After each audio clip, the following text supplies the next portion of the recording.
When George Harrison lost his battle with lung cancer in 2001, it marked another bittersweet chapter in the Beatles' long legacy. 2 decades had already passed since John Lennon's tragic death, and the band's story had entered a new era of remembrance. Just a year earlier, their compilation album One had reignited a wave of global Beatlemania.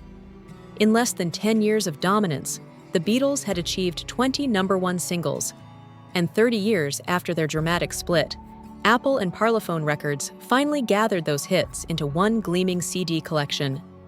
I was just a kid then, barely old enough to understand the cultural weight behind the music. My first encounter with One came not as a revelation, but as a Christmas surprise, tucked beneath foil-wrapped chocolate Santas, paired with the little CD player I'd just unwrapped.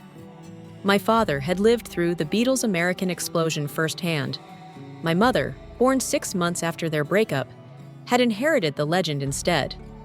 Together, they passed that legacy to me, proof that you didn't need to witness the Beatles to feel their greatness. Even from those early listens, it was Paul McCartney who captured my imagination. Hey Jude became the first song I ever called my favorite. I pinned a Wings poster on my bedroom wall, called I Will Our Song with my first girlfriend, and inked McCartney's Yellow Submarine caricature on my arm years later. In the Beatles' early days, Paul might have been typecast as the romantic balladeer, the man behind I'll Follow the Sun or And I Love Her, while Lennon and Harrison chased deeper, darker truths. But as the band evolved, McCartney's melodies soared higher into the pop atmosphere, glittering with an optimism the others had long abandoned.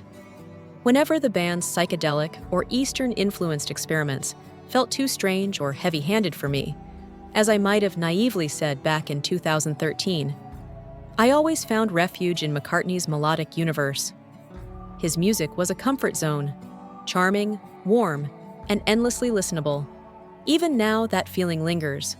Songs like Rocky Raccoon still sneak their way into my playlists, even if I pretend otherwise when asked. But balance defined the Beatles.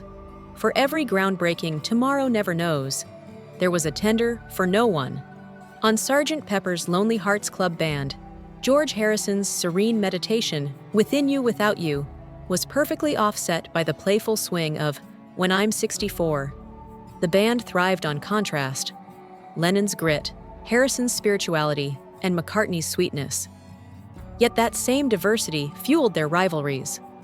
Lennon, Harrison, and Ringo often rolled their eyes at Paul's lighter songs like Obla Dee, Obla Da, Martha My Dear, or Maxwell's Silver Hammer, forgetting they'd written their own whimsical tales about pigs, octopi, and monkeys.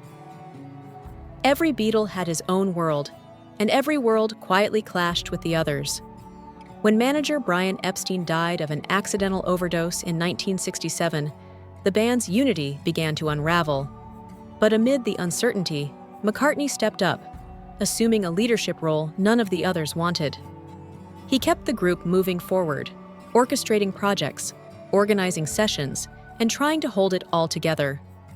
Lennon would later admit that Paul's determination kept the Beatles alive during that fragile time, though he also accused him of acting out of fear, suggesting that McCartney's drive to save the band was really about saving himself from standing alone.